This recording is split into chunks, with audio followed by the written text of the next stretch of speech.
buenas tardes, Arratsaldeon, bienvenidos. Muchas gracias por venir a esta última cita del ciclo de conferencias que sabemos de, que como ustedes ya seguramente saben, organiza aquí el Centro de Física de Materiales, que es una iniciativa del Consejo Superior de Investigaciones Científicas que pide a sus investigadores que hagan una labor de divulgación contando la investigación que hacen, haciendo partícipe al gran público de los últimos avances en investigación y creemos que esta es una labor importante porque es bueno que la sociedad esté científicamente informada, es una parte más de la cultura y es importante para tomar decisiones, como se ha demostrado en los últimos tiempos, es una parte que creemos que es fundamental. Y la semana pasada viajamos a Marte, al planeta rojo, de la mano de Juan Ángel Vaquerizo y su charla que fue sobre Marte y el enigma de la vida. Y hoy queremos cerrar esta edición de este ciclo por primera vez en nuestro centro. Muchas gracias por haber venido a nuestra casa. Es un poquito más lejos que Tabacalera, que es nuestro, para alguno de vosotros por lo menos, que es donde hacemos habitualmente las charlas. Pero también ha dado la oportunidad, aparte de la audiencia que tenemos hoy aquí, de visitar nuestras instalaciones. Espero que haya sido interesante. Y yo creo que es algo que tenemos que repetir de vez en cuando e incluso creo que tenemos que hacerlo entre nosotros mismos porque sé que parte de los que han visitado, algunos son personal del Centro de Administración y Servicios que no siempre ven los laboratorios y dónde se produce la ciencia en el centro. Y muchas gracias por haberos acercado y querernos conocer mejor. Y hoy tenemos a una persona para cerrar el ciclo que trabaja en nuestro centro, es Ana Escobar Fernández, es una joven investigadora que nos va a introducir al mundo de la neurotecnología y cómo el oro y las nanopartículas de oro en particular tienen un papel en este mundo.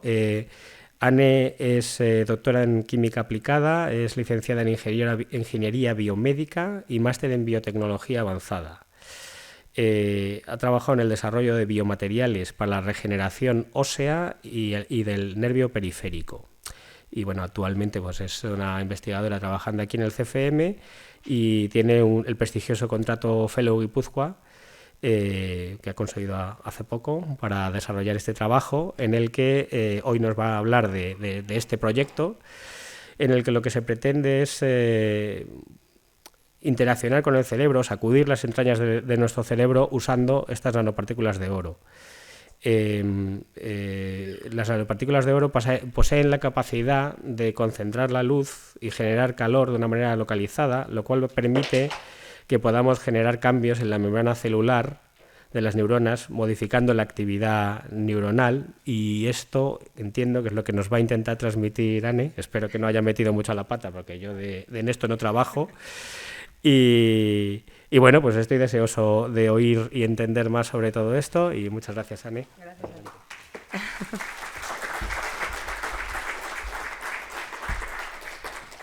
Bueno, hola, buenas tardes a todos. Gracias por asistir a esta última charla, ¿no? Y como ha comentado Daniel y como bien ha introducido, yo voy a intentar un poco explicaros qué hacemos y por qué lo hacemos, ¿no? ¿Por qué nanopartículas de oro para desarrollar neurotecnologías? Entonces, espero que hoy salgáis de aquí sabiendo un poquito mejor qué es lo que hacemos, porque entendáis un poquito qué sabemos y qué no sabemos sobre el cerebro y cómo podemos trabajar con estas nanopartículas de oro que estamos desarrollando. Quería primero comenzar explicándoos un poquito cómo funciona el sistema nervioso, ¿no? El sistema nervioso al final son, imaginemos, cables que se extienden por todo nuestro cuerpo, ¿no? Y que reciben y envían señales para realizar diferentes actividades y diferentes funciones.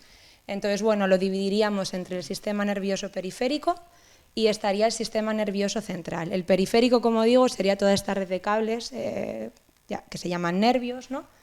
Que al final lo que hacen es, por una parte, sentir lo que ocurre, ¿no? Serían los nervios sensitivos, que están formados de neuronas. y después estarían los nervios motores, que son quienes actuarían, quienes ejercerían de alguna manera pues, diferentes acciones que nosotros realizamos. Y bueno, luego hay nervios mixtos que contienen de los dos tipos de neuronas y conexiones. Toda esta red que se extiende por todo nuestro cuerpo acaba llegando al cerebro. El cerebro es parte del sistema nervioso central, está formado por el encéfalo, que contiene el cerebro, y después la médula espinal. La médula espinal sería de donde se proyectan todos estos cables a todo nuestro cuerpo, donde se recogen, la médula espinal está en la columna vertebral, ¿no? Donde se recoge toda la información y viaja hasta nuestro cerebro. Entonces, podemos imaginar el cerebro como un gran ordenador que recibe un montón de información de todo nuestro cuerpo, lo integra y decide cómo reaccionar o decide qué hacer.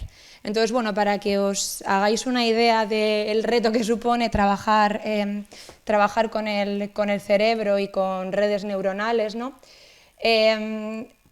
Bueno, el cerebro contiene 100.000 millones de neuronas, que sería lo equivalente a 3 veces el Internet de todo el planeta.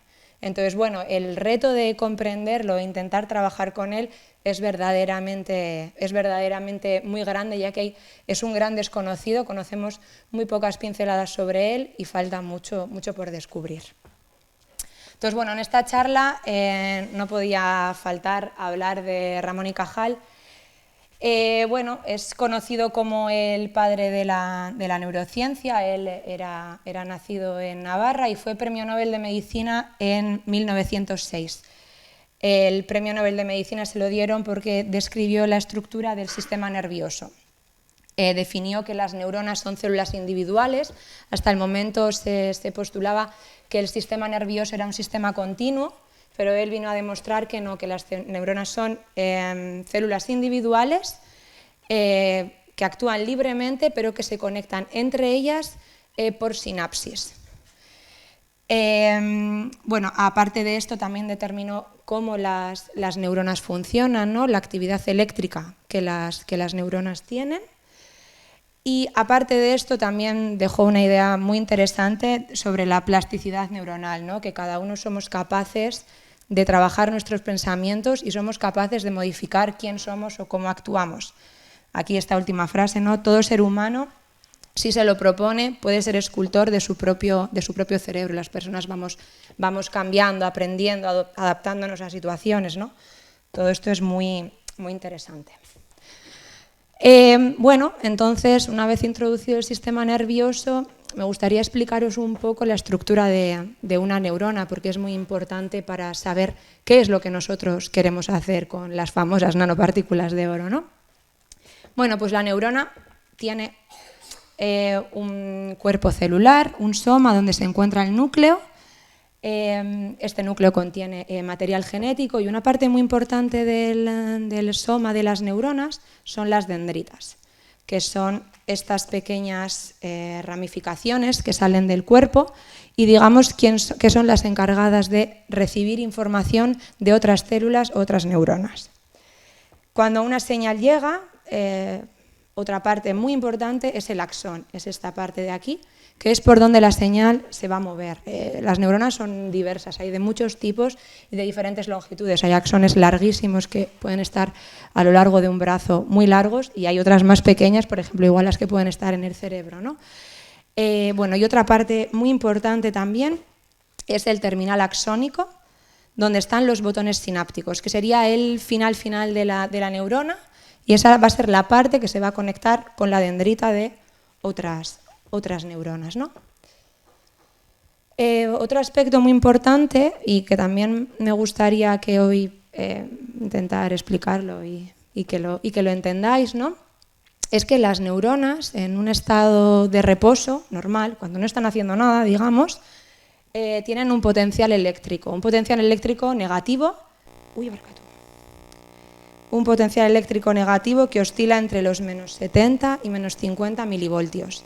Esto es por causa de una diferencia de iones. Los iones son moléculas muy pequeñas que pueden tener carga positiva o negativa, ¿no? Entonces hay una diferencia de iones entre el interior del axón. interior de la neurona, en este caso, que sería más negativo, y el exterior, que sería más positivo. Entonces, cuando una señal eléctrica llega a una neurona, la neurona tiene una serie de canales de diferente tipo, sensibles a diferentes iones y diferentes proteínas, que se van abriendo y cerrando secuencialmente para que se modifique este potencial. Entonces, como vemos aquí en el gráfico, este potencial de ser negativo pasará a ser positivo, y esto se conoce como una despolarización de la neurona, y después, bueno, se iría todo el tiempo revirtiendo el proceso, ¿no? Vale, y otro concepto muy importante que quiero que entendáis es el de la sinapsis. Esto es como las neuronas se conectan, bien con otras neuronas o bien con otras células, ¿no? Hay dos tipos de sinapsis, la química y la eléctrica. A la derecha tenéis la eléctrica, esta es menos común. Y bueno, básicamente digamos que hay dos neuronas donde el botón sináptico y la dendrita están tan próximas que es casi una transferencia de electricidad continua, digamos. Y esto es menos común, este tipo de sinapsis se ven en el nervio óptico, en el ojo y en muy pocas regiones. Las sinapsis más comunes son las sinapsis químicas, estas de la izquierda. Bueno, y me gustaría explicaros un poco cómo funciona esta sinapsis, ¿no? En los botones sinápticos, al final de las neuronas, hay unas proteínas transmembranas, sería un canal, ¿no?, que permite entrar y salir, en este caso, iones de calcio. Cuando llega un potencial de acción, estos canales aquí se abren y el calcio comienza a entrar dentro de la célula. Significa que la célula se ha despolarizado, ¿no? Ha habido una señal ahí. Dentro de estos botones sinápticos hay unas vesículas, que serían como unas burbujitas, que contienen neurotransmisores. Los neurotransmisores son quienes van a dar la orden a la próxima neurona, ¿no? La neurona postsináptica que tenemos aquí abajo. Entonces, bueno, cuando el calcio entra, el calcio consigue que estas vesículas se peguen a la membrana plasmática, se fusionen y este neurotransmisor se libere. Y este neurotransmisor va a llegar a otros canales sensibles a estos neurotransmisores. Bueno, hay varios tipos de neurotransmisores, pero bueno, así en general, digamos que hay algunos que consiguen excitar la próxima neurona, generar también un potencial de acción, y hay otros neurotransmisores que lo que hacen es bloquear a la neurona, entonces la neurona no va a continuar con el potencial de acción, va a parar.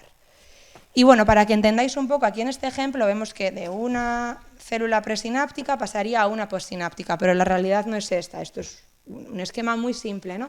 La realidad es esta de aquí, y es que una única neurona envía la señal a varias, y a varias, y una que la recibe señal de varias. Entonces la que recibe señal de varias integra todas las señales que le van llegando de todas, y dependiendo de las señales que le lleguen decidirá si se va a despolarizar o si se va a continuar en reposo.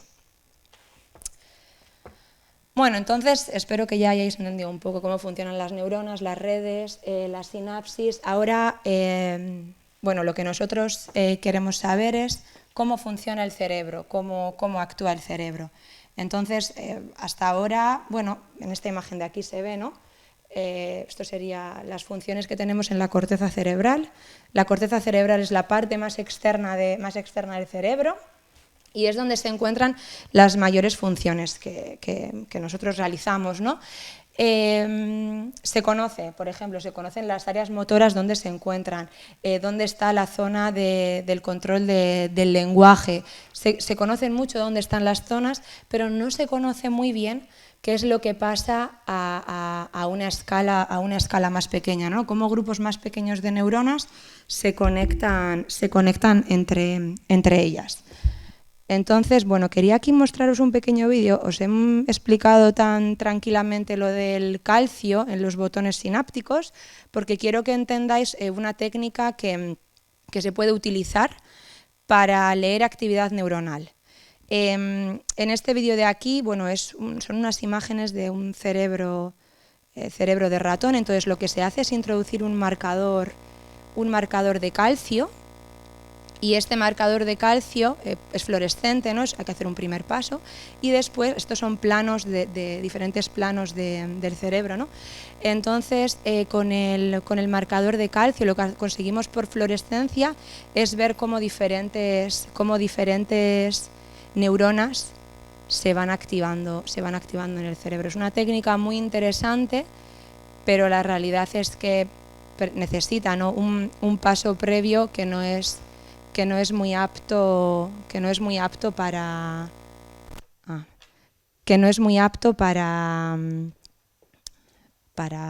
hacerlo en humanos, ¿no? Y bueno, vamos a pasar ya un poco a las diferentes neurotecnologías que tenemos disponibles y que conocemos, seguro que muchos conocéis. Entonces, bueno, ¿qué es la neurotecnología?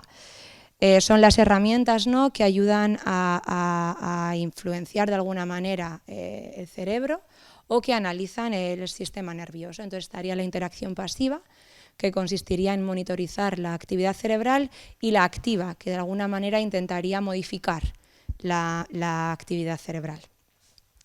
Bueno, aquí tenemos unos ejemplos, ¿no?, de cómo podríamos leer actividad cerebral. Entonces, por una parte está la resonancia magnética nuclear, que es bien utilizada para analizar tumores cerebrales y enfermedades neurológicas, y bueno, luego estaría el TAC y el PET cerebral, que son menos utilizados, pero que también podrían emplearse. Y por otro lado está la interacción activa, que, como he comentado, es cómo influimos sobre la actividad neuronal, ¿no? Por ejemplo, bueno, aunque parezca un poco, no sé si estáis muy familiarizados con esto, pero bueno, hoy en día se utilizan chips que se pueden insertar en el cerebro, y funcionan como interfaces entre cerebro-computadora, ¿no? Y es posible modificar el funcionamiento de neuronas, y también leer qué es lo que éstas están intentando decirnos. Entonces, bueno, ahora os voy a poner un par de vídeos que sirven de ejemplo para ver cómo la neurotecnología se ha ido desarrollando y cómo de desarrollada está, y las cosas que se podrían llegar a hacer, porque son muy interesantes y bueno, me gustaría compartirlas con vosotros. A ver esto, si conseguimos. Vaya. Bueno, pues este vídeo es un paciente con Parkinson, un estado bastante avanzado, y bueno, estas grabaciones son del año 2013, y a este paciente se le insertó un electrodo para intentar apantallar, digamos, el desorden neuronal que podía tener a causa del Parkinson, ¿no? Entonces, bueno, vemos que difícilmente consigue hacer ejercicios, y bueno, vamos a ver que también difícilmente consigue caminar. Bai. Eta bueno, y ahora vamos a ver unas imágenes donde se muestra una mejoría, ahora van a venir, donde se muestra después de 3 años más tarde. Tenemos aquí al mismo paciente. Vemos que su calidad de vida ha debido mejorar muchísimo. Tiene unos pequeños temblores, ¿no? Pero vemos que tiene un control del movimiento muy superior. Sí, bueno, y consigue caminar correctamente también. Bueno, y ahí va. Perdona. Y este otro vídeo también que quería mostraros, también me ha parecido muy, muy interesante y quería compartirlo hoy. Y es, bueno, un paciente tetrapléjico, ¿no? Un paciente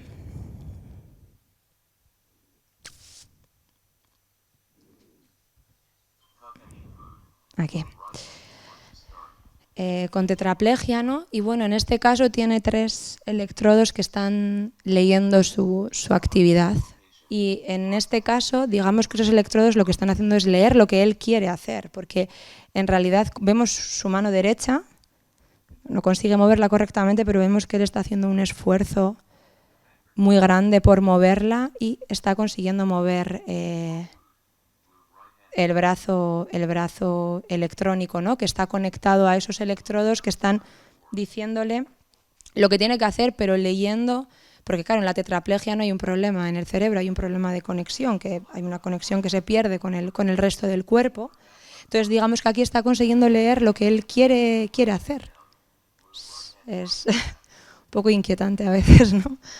Pero sí, bueno, vemos que la neurotecnología se está desarrollando bastante rápido y cuanto más te pones a investigar sobre qué se está haciendo, descubres que hay muchas cosas muy, muy interesantes. Bueno.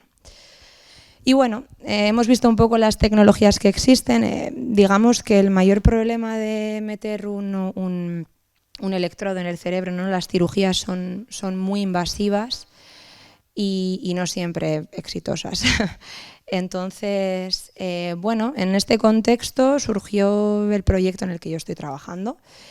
Y bueno, la nanotecnología quizás tiene algo que aportar a este campo y tiene que aportar algo bastante interesante, ¿no? Solamente quería que os hicierais una idea del tamaño en el que trabajamos y en qué escala nos movemos. Si comparamos un niño con un cabello humano, por ejemplo, vemos que disminuimos de 1 metro a 0,1 milímetros, disminuimos 4 órdenes de magnitud, y si en cambio ya bajamos de cabello humano a un virus, al tamaño de una proteína, bajaríamos otra vez 4 veces más. Y bueno, en ese rango es en el rango en el que trabajábamos con las nanopartículas, 0,081 metro. Tamaño muy pequeño, un reto conseguir ver dónde están y qué conseguimos hacer con ellas. Entonces, bueno, quería hablaros un poquito ya entramos un poquito en materia. Vamos a hablar de las nanopartículas de oro. Me imagino que todos nos imaginamos el oro como un metal brillante, pero cuando pasamos a una escala tan pequeñita, sus propiedades cambian completamente. Me imagino que aquí, si no es todos, casi todos, os habréis hecho un test de antígenos una o varias veces.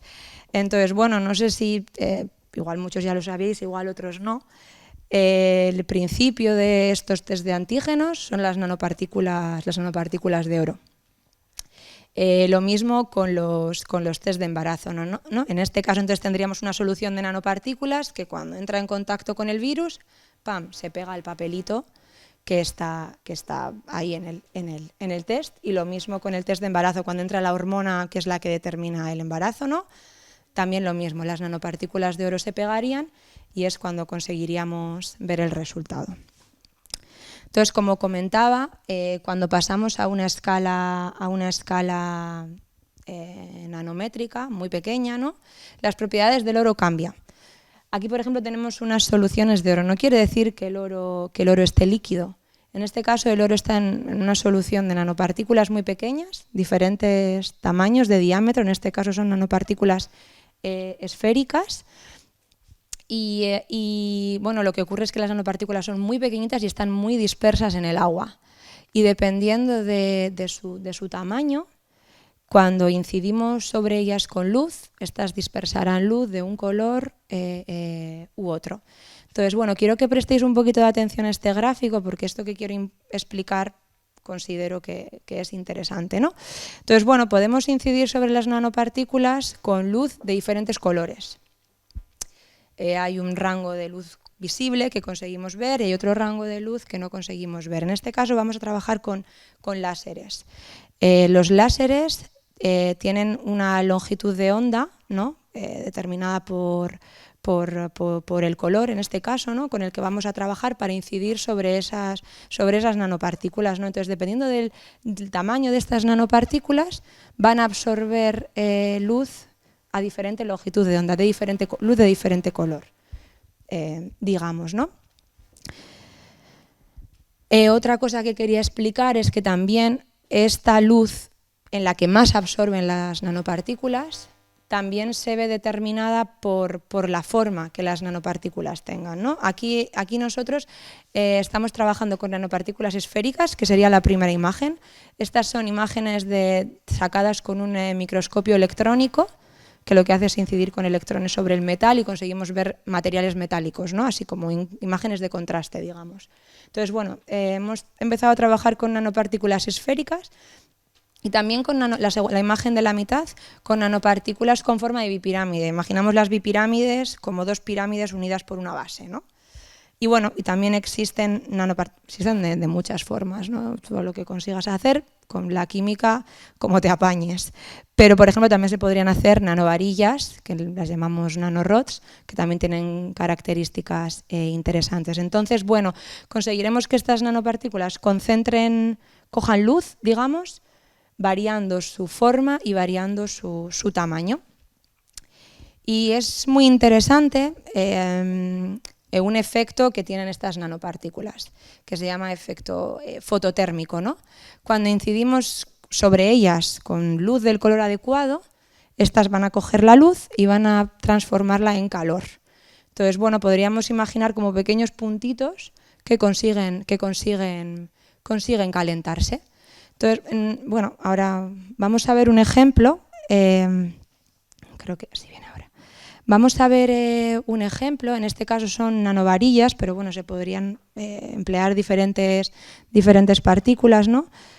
Para una terapia de hipertermia en cáncer, que se basa en este efecto de aquí, que sería en calentar nanovarillas, en este caso, para tratar células tumorales.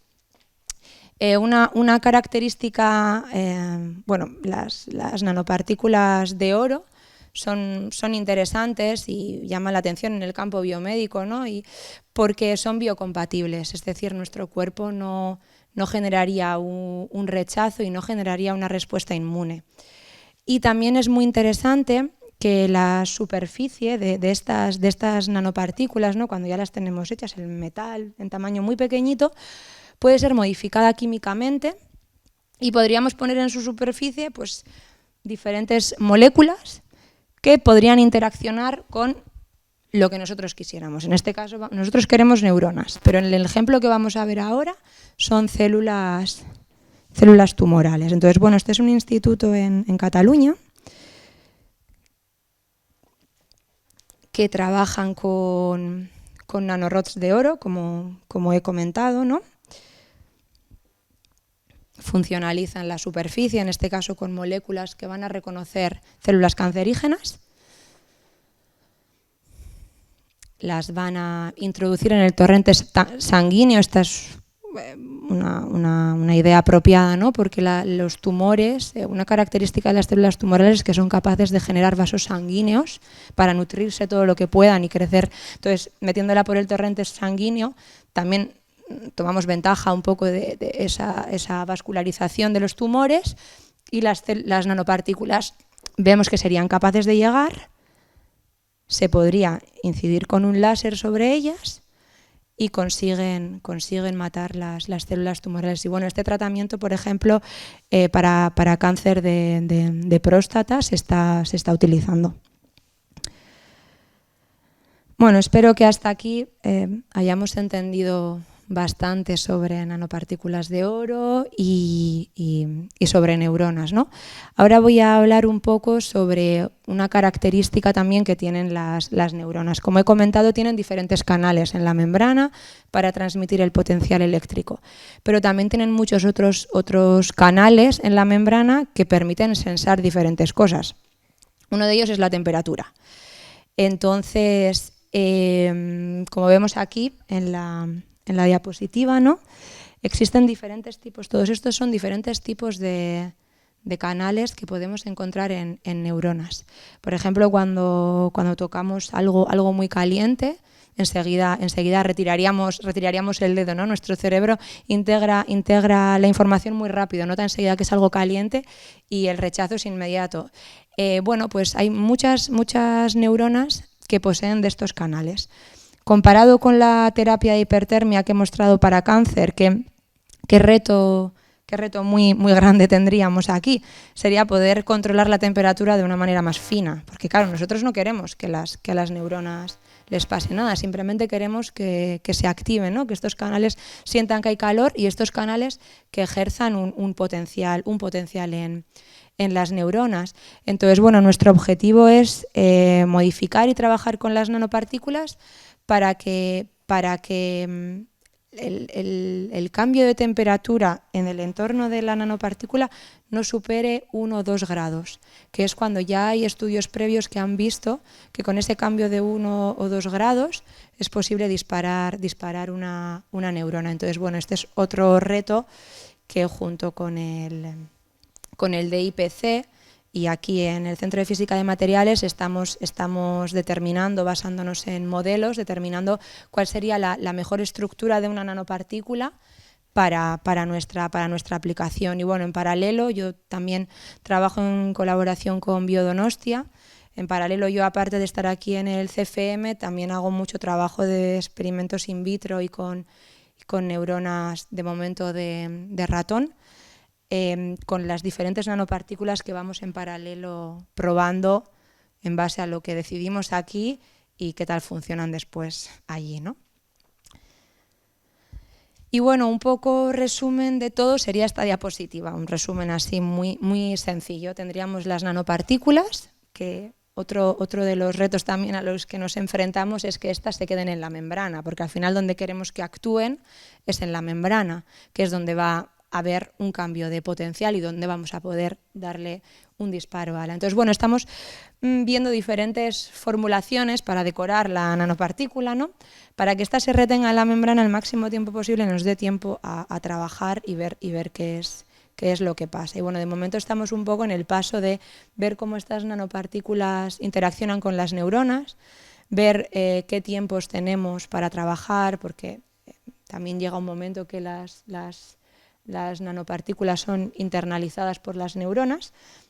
Y bueno, estamos de momento un poco trabajando en eso. Y bueno, la imagen de abajo simplemente es, pues cuando metiéramos el láser, idealizamos que ocurriría un potencial de acción. Aparte de esto, nosotros no estamos trabajando en células individuales, también estamos trabajando en redes, ¿no? Y estamos intentando determinar a ver si verdaderamente dándole un potencial a una neurona A, que está a una distancia de otra próxima, una que está un poco más lejos, conectada por una red, a ver si conseguimos influir sobre neuronas que no están tan cerca, ¿no?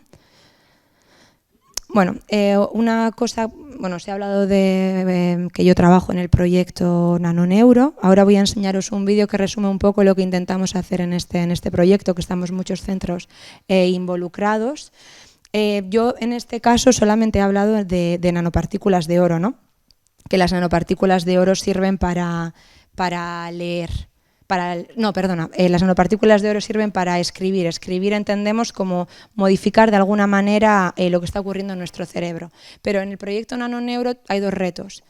El primero de ellos sería leer, entender qué pasa en el cerebro, qué pasa cuando hay alguna enfermedad, cómo las neuronas están conectadas en las redes neuronales, ¿no? Entonces, el hecho de leer se hace con otro tipo de partículas que se llaman puntos cuánticos, que bueno, daría para otra charla completa, aparte que eso no es el tema en el que yo trabajo, ¿no? Pero bueno, estos puntos cuánticos, digamos que también se retendrían en la membrana de neuronas y emiten luz de una manera determinada, y cuando hay un potencial eléctrico esta luz sufre modificaciones. Entonces, bueno, sería una manera de conseguir leer qué es lo que pasa en el cerebro. Entonces, bueno, os voy a mostrar aquí un vídeo que hemos preparado para el proyecto NanoNeuro. A ver si está. No se escucha nada, ¿no? Está en inglés, pero bueno, si consigo conectar esto ahora. The number of neurons in our brain is comparable to the innumerable stars seen on a clear, dark night. Bueno, decimos que tenemos muchísimas neuronas, muchísimas conexiones, ¿no?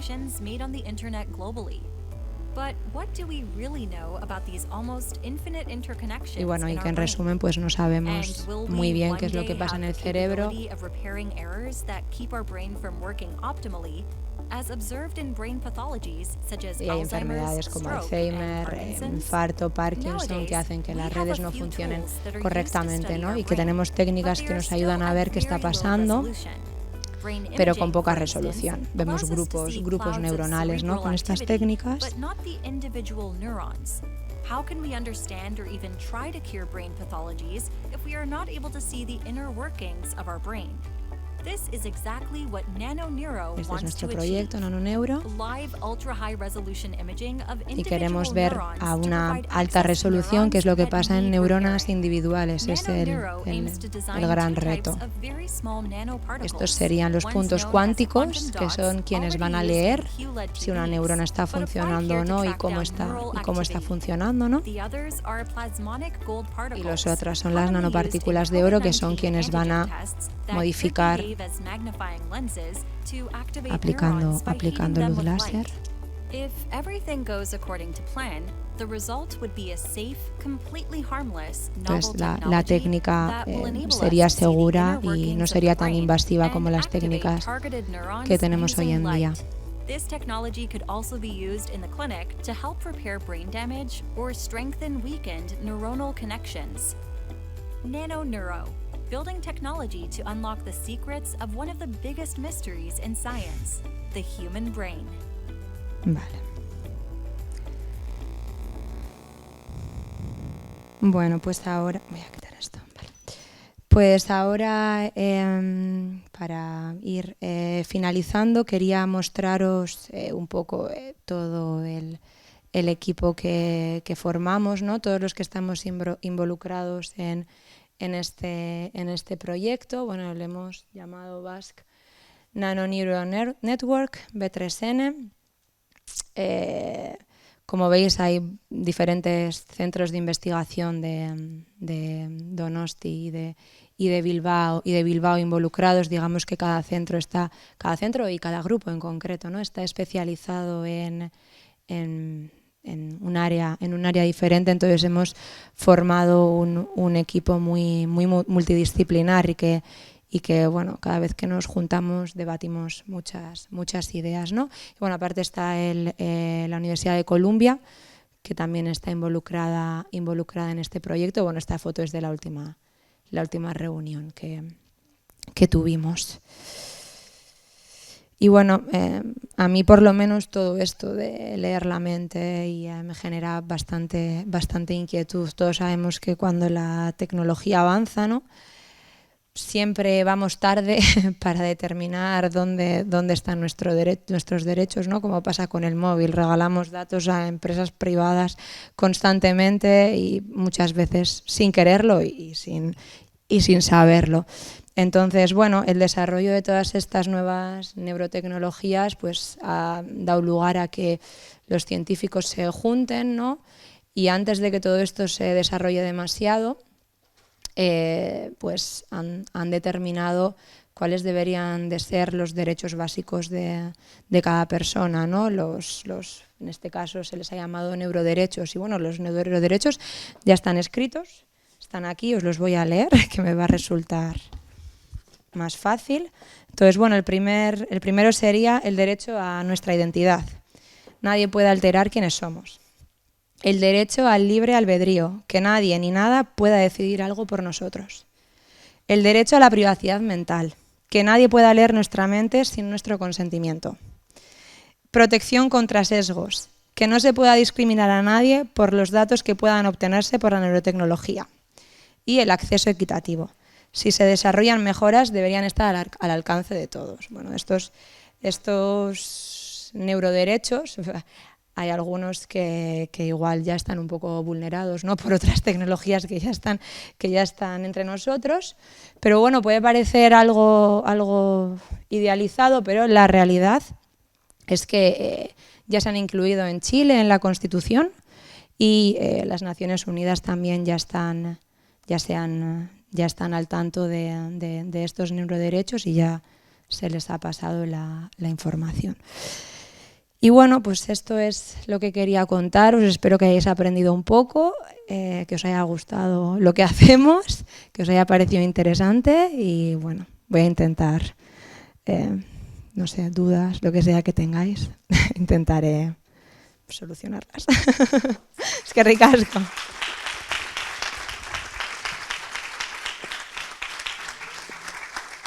Kaixo, Ane. Kaixo. Oye, igual es una chorrada, pero has explicado que están en reposo o están activas. Sí. Mueren, entiendo, o nunca mueren las neuronas. ¿Se dan por perdidas o no? Sí, las neuronas pueden morir por diferentes causas, ¿no? Por ejemplo, hay enfermedades en las que las neuronas mueren como cuando tienes un infarto y no les llega la suficiente cantidad de nutrientes o sufren lesiones. Pero cuando están en reposo no significa que están muriendo. Además, el periodo de reposo es muy corto. Las neuronas están casi constantemente funcionando y el periodo de reposo no es prolongado, digamos. ¿El reposo va en función de tu actividad o no? En función de tu actividad. ¿Y el reposo es en función de tu actividad o no? El reposo es que son periodos muy cortos. O sea, no sé cómo explicarlo. Digamos que el cerebro está siempre funcionando, hasta cuando duermes. Estás soñando y aquello no para. Puede haber zonas que estén, pero siempre está funcionando. Nada. Bueno, un gustazo oírte. Gracias. Porque, bueno, todo esto es como milagroso, ¿no? Bueno, yo tengo dos preguntas. Una, creo que el cerebro es el ordenador cuántico más casi perfecto que hay. ¿A qué velocidad funciona el cerebro? Uy. Es que muy rápido, es lo que digo. Imagínate tú cuando tocas algo ¿Es caliente. cerca de la velocidad de la luz? Pues es que no sé si se puede comparar, es que claro, no sé decirte cuál es la rapidez, solo sé que los cambios de voltaje son milisegundos y es que la velocidad, es que es lo que te digo, tú cuando tocas algo y algo te desagrada, como algo que quema, es instantáneo. Exacto, ¿no? Lo haces inconscientemente. Exacto. No sé si es comparable a la luz, no sabría decirte cuánto, pero pues igual sí, no sé. Y otra pregunta, Ay. cuando tú estimulas una neurona de un grupo neuronal en concreto, ¿cómo se sabe ese estímulo puede tener o no buenas influencias sobre otro grupo neuronal? Porque todo lo que dices tú es cierto, es una red neuronal, con lo cual a lo mejor si tú estás estimulando esta neurona, tiene efectos secundarios cuando menos te lo esperas. ¿Eso hasta dónde podéis tenerlo controlado? Bueno, mira, pues ahora yo te puedo hablar un poco de los experimentos que yo estoy haciendo. Estoy trabajando en Biodonostia, ya he dicho, y allí hay un equipo muy interesante porque es un equipo que, digamos, es una placa, ¿no?, que tiene electrodos. Entonces tú en esos electrodos consigues crecer tus neuronas. Entonces tú pones ahí varias neuronas a crecer, dejas que estas neuronas se conecten entre ellas, ¿no?, que formen redes, y tú vas a conseguir medir su actividad. Las neuronas tienen actividad espontánea, se sincronizan y empiezan a funcionar espontáneamente, a lanzar potenciales de acción. Entonces tú ahí, claro, esto es un montón de información que te viene porque tienes igual, yo qué sé, más de mil neuronas juntas y tú consigues recibir muchísima información. Y bueno, ahora este equipo, es lo que te digo, conseguiríamos ver un poco cómo esto funciona. De hecho, ya hay gente que ha conseguido ver cómo incidiendo en una, qué le ocurre a la siguiente. Y bueno, estamos todavía intentando desarrollar un poco modelos, pues eso, un modelo matemático, un programa que consiga determinar exactamente cuál es, porque muchos experimentos se ha visto que excitando aquí a una neurona, esta de aquí se inhibe. Pero hay muchísima información en medio que estás perdiendo. Entonces, bueno, de momento esta es la técnica que estamos pretendiendo utilizar para entender bien cómo se conectan, y después tenemos que desarrollar todavía métodos para entenderlo mejor. Estamos muy al inicio. Yo llevo aquí desde marzo, o sea que está muy al inicio todo esto de nanoneuro. Muchas gracias. A ti. Hola, Ane, gracias Hola. por la presentación. Estuvo muy buena. Quería preguntar por curiosidad si sabías cuál es la técnica que se utilizó en el caso del paciente con Parkinson. Dijiste que eran 3 años de tratamiento, pero... Sí, sí. Bueno, lo que hicieron fue insertarle un chip, digamos, que consigues controlarlo desde fuera, y lo que consiguen es, en la zona donde han visto anteriormente que las neuronas, porque en el Parkinson hay una zona que está funcionando de una manera descontrolada, ya vemos que la persona no tiene control de sus funciones motoras. Entonces, lo que harían sería ir lanzando diferentes impulsos para que estas neuronas estén más sincronizadas y no estén funcionando de una manera tan caótica. Gracias. Nada. Pero como vemos, tampoco se solucionaba al 100%. El hombre todavía, precisamente por eso, porque no consigues ir a ver lo que está pasando en cada neurona, ¿no? Al final es un grupo que no está funcionando correctamente. Bueno, yo creo que ya te han interrogado bastante. Bueno, espero que os haya gustado mucho la visita, a los que habéis disfrutado de la visita. La verdad es que para nosotros ha sido un placer, ¿verdad, Dani? Nos hemos quedado con ganas de que venga más gente. A repetir, y haremos más. Y gracias, Dani. Nada, vosotros. Yo creo que Dani va a cerrar el ciclo con unas palabras. Vale. Solamente daros las gracias por seguirnos, por venir hasta aquí, por querer conocer más sobre nuestro trabajo. Y nada, pues el año que viene más, pero bueno, entre medias habrá muchas otras actividades, así que seguirnos en redes, ya sabéis, @cfmdonostia, y también en nuestra página web, ahí podéis encontrar pues las actividades que vamos desarrollando. Y bueno, yo creo que efectivamente esto de la visita pues no ha estado mal, así que igual podemos ir de vez en cuando, plantearnos hacer alguna, un día que estés libre. Bueno, si ha gustado, solo si ha gustado. Bueno, pues si ha gustado, sí. Hacer de vez en cuando, bueno, de vez en cuando no sé con qué frecuencia, pero algún día de puertas abiertas puede estar bien. Y bueno, pues nada, muchísimas gracias por seguirnos y gracias a ti por la charla, Anne. Y nada, pues ya está, cerramos.